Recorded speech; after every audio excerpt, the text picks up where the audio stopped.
है यह बताने के लिए कि वह व्यक्ति जो स्वयं हर तकलीफ को सहने में सक्षम है, यही नहीं उसके हृदय की प्रबलता यह सिद्ध करती है कि वह दूसरे व्यक्तियों के दर्द को अपना समझते हैं।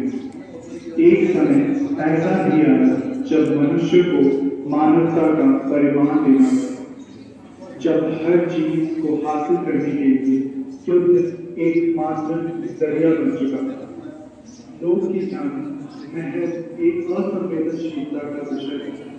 वो ऐसा समय जब महिलाओं को पुरुषों की चिकित्सा के उपयुक्त नहीं रखा जाता, जो मानवता के को अपना कर्म समझकर सेवा करते थे, उन्हें समाज के कटु वर्षों का सामना भी करना पड़ता है। लोग अपने इलाज के लिए किसी चिकित्सक के बजाय तांत्रिक के पास जाना उचित समझते थे। ऐसा लगता था मानो मनुष्य की सोच, अंधविश्वास, सामाजिक व्यवस्थाएं मानव रूपी निर्मित धर्म तक भी सीमित रह गई।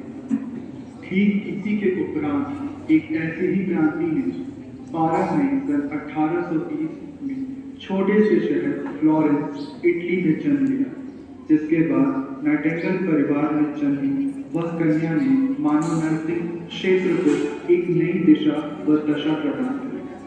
फ्लोरेंस का हृदय उसके अन्य सहेलियों की अपेक्षा दूसरे व्यक्तियों के दर्द को समझने के लिए धड़कता था। परोपकार, सद्भावना और मानवता से निर्मित मानो छोटी फ्लोरेंस ने अपना जीवन दूसरों के लिए समर्पित करने को ठान लिया। अपनी कुशलता से दूसरों का उपचार करने हेतु मन में यह आशा लिए वह अपने माता पिता के पास जाती है, जहाँ उसे अपने परिवार की साथ के विपरीत असहजता व निराशा हाथ लगती है। पर फ्लोरेंस के बुलंद हौसलों की उड़ान में उसे सन 1844 में जर्मनी के लूथरन हॉस्पिटल में नर्सिंग स्टूडेंट के रूप में दाखिला लिया। पढ़ाई समाप्त होने के बाद उन्होंने मिडिलसेक्स हॉस्पिटल लंदन में एक नर्स के रूप में कार्य प्रारंभ किया। उनकी कड़ी मेहनत, लगन और कार्य कुशलता के बदौलत उन्होंने कुछ ही समय में नर्सिंग सुपरिटेंडेंट का पद हासिल कर लिया। सन 1853 में इंग्लैंड और रशिया के मध्य क्रिमियन युद्ध छिड़ा, जिसके कारण काफी जान व योद्धाओं को अति आघात हुआ। इंग्लैंड के युद्ध सचिव द्वारा नाइटिंगेल को एक खत प्राप्त हुआ।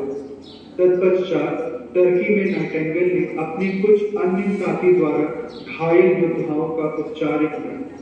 मध्य रात्रि में लालटेन लिए उन्होंने स्वास्थ्य रक्षा व स्वच्छता का बीड़ा उठाया और लोगों को स्वयं इसका पालन करने की सलाह प्रदान की। उनकी कड़ी मेहनत और सेवा ने काफी योद्धाओं के प्राणों की रक्षा की और उन्हें लंदन लौटते वक्त काफी सम्मान भी मिला।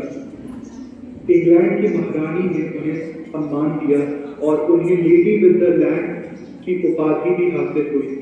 उन्हें उस समय $2,50,000 नकद पुरस्कार प्राप्त हुआ।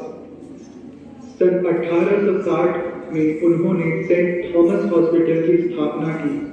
अन्य नर्स की ट्रेनिंग के लिए सर्वप्रथम Nightingale training school for nurses की भी स्थापना की। फ्लोरेंस नाइटिंगेल हर उस महिलाओं की प्रेरणा साबित हुई जो जीवन में कुछ बड़ा करना चाहते थे। नाइटिंगेल का समस्त जीवन आधुनिक नर्सिंग को उजागर करने में कुशलतापूर्वक बीत गया।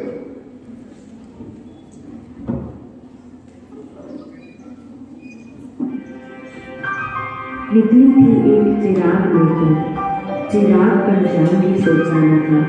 शुरुआत तो बस एक मरहम से की, आज इलाज से जुट जाऊंगी कई सांसों को, ये तो सोचा न था।